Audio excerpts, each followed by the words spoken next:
In this video, I'm going to show you how to stop submitting JPEGs and PNGs and instead submit only things such as a PDF to Google Classroom.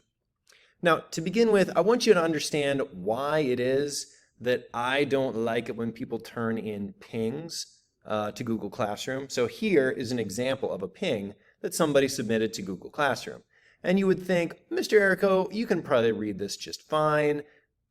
Maybe this kid's got pretty good handwriting, the image quality isn't that bad. My main frustration though, every time with PNGs is I can't scroll, right? Instead, when I hit the scroll thing, it just zooms. That's all it does. And so it's not really very convenient for Google Classroom. It doesn't play with it very well. So instead, what you need to do is submit things as a PDF file.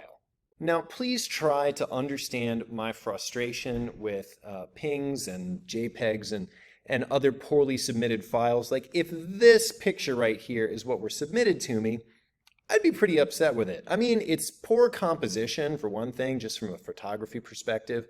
Maybe not as bad as if it were at some horrible angle. The lighting's not terrible, but whatever. There's a lot of other stuff in the picture, and also it's sideways, right?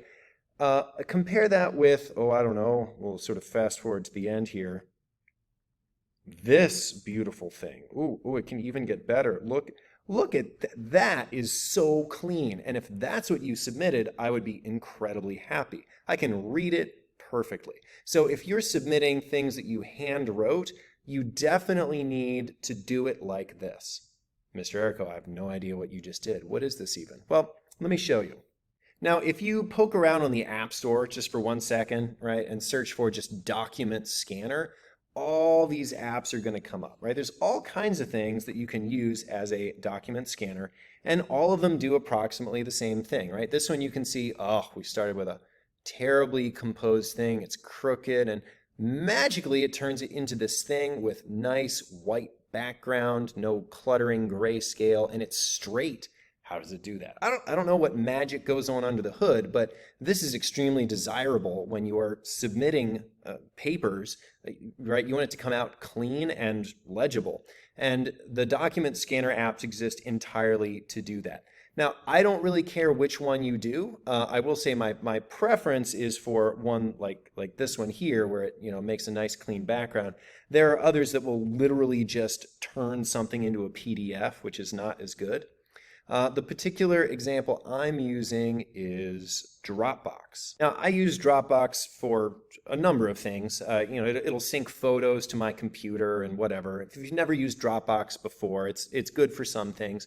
But the feature in it, which I'm going to point out to you, is its document scanning capability. Now, if I go back to Dropbox to sort of start the process from scratch, if you've uploaded any kind of an image into it, just take a photo and it uploads it, you can turn that single page into a PDF in a very straightforward manner. See these 3 dots up here? We'll just poke those.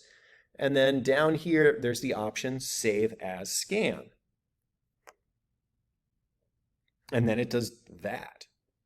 There's a little bit of the pipe sticking through up here, but other than that, it's a clean image. And I can rotate it.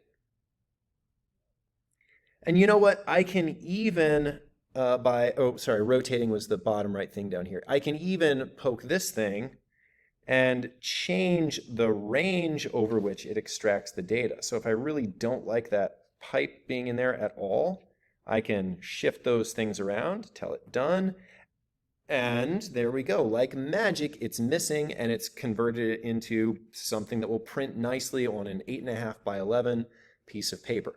If you've got, say, multiple pages of homework, your steps are going to look a little bit different. The first step would be go down here to where it says Create, and then we'll go up here to where it says Scan Document.